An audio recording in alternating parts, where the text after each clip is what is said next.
haven't seen music this year, but we are seeing a new book. A second book, I think, right? Yeah, my first one was right after American Idol, so it's been a few years. But he's proven I can trust in him. And yeah, I believe it. What prompted this story? Out of the Dark is the title.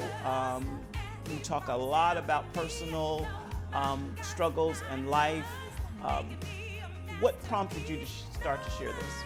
It's not done. He started something good, and I'm gonna believe it. I actually had an album that released in 2016 with the same title, Out of the Dark, and in it I talked a lot about mental health.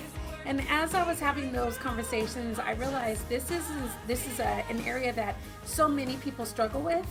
And so I thought it was, we need to really start talking about this, especially as the body of Christ. I think there's such a stigma surrounding it. So just wanting to prompt conversations about this issue that's really plaguing so many people. Tell me about the process, because I imagine this had to be deep to open up and to go into all of these things and to share. What was that process like for you, and how did you feel doing it? Yeah, not easy. It wasn't really an enjoyable process, if I'm being honest. But yeah, one of the things I've learned is that anytime that we're feeling comfortable, I mean, it feels good to be comfortable, but so often, really the effectiveness and the healing comes from being uncomfortable. And so having to confront these issues that I've swept under the rug for so long, not really enjoyable, but I think needed. And it was cathartic for me, and I'm hoping it's going to be for people who read it as well. What did you learn in going through this? Well, one of the things that I learned is, I think with my relationship with God, I felt like I couldn't say certain things. Like, I always had to, be respectful and maybe not talk about the ugly things. But, as I have read the Bible and see people like David, who's a man after God's own heart, he let God have it all, like when he was angry or when he was sad or when he was upset. And learning, I think that's what God is after. Like, talk to him about the things that maybe you would try to keep hidden. That's been a big lesson for me, is letting God into those dark places that I'm trying to keep him out of. You open up with a rather difficult story. Your longtime hairstylist is going through, pregnancy and cancer at the same time. Yeah. Tell me about that, and having to visit with her at the end. What was that like? Yeah, she was my hairstylist. She sang background for me. She was a great friend of mine. And so when she was diagnosed with breast cancer while she was pregnant, it was bittersweet. She had been longing for another child, and he was born. He's beautiful and healthy, and I really believe that her healing was just around the corner. I really believed that God was going to heal her. So when she passed away, it just kind of shook the foundation and started questioning a lot of things about prayer and about God and whether he hears and whether he cares.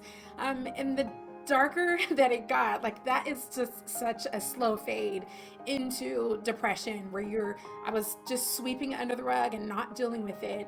But it had me questioning a lot of things and isolating. And that, for me, I've come to understand, that's the danger zone for me, is when I'm pushing everybody away. And I learned that through that process, is that's when I need to really pay attention to my mental health, is when I'm isolating from everybody. When did you first realize that you were dealing with a struggle as far as mental health goes? Yeah, I call it the deep dark in the book. It was when I was considering taking my own life. I was just tired of it all.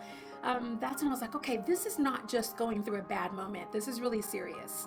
And it was at that time that my friends had essentially an intervention and pretty much said, we love you just as you are, but we love you too much to leave you that way. That's what prompted me to get counseling and to deal with some of these issues, is because I had people who were fighting on my behalf for me. So what's your prayer for this book now that it's out for the world to read, and you're going to be talking about it, and I imagine traveling and sharing even more? What's your prayer for this? Yeah, I have this vision of people sitting around in living rooms and coffee shops and discussing it. Like, I love the thought of people reading it, but one of the things that I've learned throughout this journey is community is so important to God. It's what He created us for. And so I'm hoping it's going to spark conversations with other people.